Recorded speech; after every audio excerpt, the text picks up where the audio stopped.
కొల్లూరు మండలం కొల్లూరు సంజీవయ్య నగర్లో Christian youth ఆధ్వర్యంలో ఏర్పాటు చేసిన సెమీ క్రిస్మస్ కార్యక్రమంలో పాల్గొన్నారు మాజీ మంత్రి వేమూరు శాసనసభ్యులు నక్కా ఆనంద్ బాబు. ఈ సందర్భంగా మాట్లాడుతూ ప్రపంచ మానవాళికి ఒక దిశానిర్దేశం చేసిన వ్యక్తి, ఒక మార్గాన్ని సరళం చేసిన వ్యక్తి ప్రభువైన యేసుక్రీస్తు రాబోయే క్రిస్మస్ పర్వదినాలు మరియు నూతన సంవత్సర వేడుకలు ఆ దేవాది దేవుని దీవెనలు అందరి మీద ఉండాలని కోరుకుంటున్నా అన్నారు. ప్రపంచంలోనే అత్యధిక శాతం ప్రజలు ఆరాధించే దేవుడు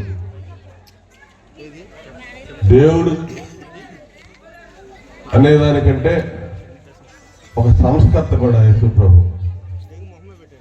సమాజాన్ని ఆ రోజుల్లో సంస్కరించడానికి ఆయన పడ్డ పాటలు అంతా ఇంత కాదు. యేసు ప్రభు అనేది ఒక నిజం, ఒక ట్రూత్. ఆయన జననం సకల మానవాళికి ఒక దిక్సూచి. క్రీస్తు శకం, క్రీస్తు పూర్వం, ఆయనతోటే కాలమానం నడుస్తూ ఉంటుంది.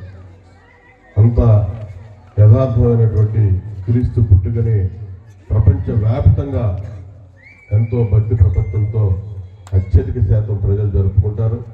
మనకి ఉన్నా లేకపోయినా పేదవాళ్ళు, మధ్యతరగతి, ధనికులు అందరూ కూడా ఎవరి స్థాయికి తగ్గట్టుగా వారి క్రిస్మస్ వేడుకలు చేసుకోవడం అనేది ఆనవాయితీగా వస్తూ ఉంటుంది. అటువంటి క్రీస్తు యేసు దీవెనలు ఈ స్టార్స్ ఏ విధంగా వెలుగుతూ ఉంటాయో, వెలుగులు విరజిమ్ముతూ ఉంటాయో, ఆ విధంగా ప్రతి ఒక్కరి జీవితాల్లో వెలుగులు విరజిమ్మే విధంగా ఆ దేవుని కృప మన మీద ఉండాలని చెప్పి మనస్ఫూర్తిగా నేను ఆ దేవుడిని ప్రార్థిస్తూ ఉంటాను. ఇందాకే చెప్పా, కాలమానం గిర్రం తిరుగుతూ ఉంటుంది. పోయిన సంవత్సరం నేను మాజీ, ఈ సంవత్సరం నేను శాసనసభ్యుడిని.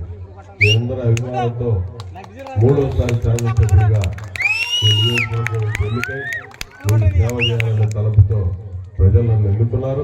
అందులో మీరు కూడా భాగస్వాములని నేను నమ్ముతున్నాను. ఇవాళ 5 ఏళ్లు పట్టినటువంటి పేడ శని ఈ రాష్ట్రానికి విడగడైంది. ఇవాళ చంద్రబాబు నాయుడు గారి నేతృత్వంలో ఇవాళ అందరూ కూడా మీ ప్రాంతంలో కూడా ఈ ప్రభుత్వాన్ని శక్తివంతం చేయడానికి ప్రాంతంలో నడిపించండి. నాశనమైన రాష్ట్రాన్ని, వ్యవస్థలు భ్రష్టు పట్టిపోయి ఇబ్బందుల్లో ఉన్నటువంటి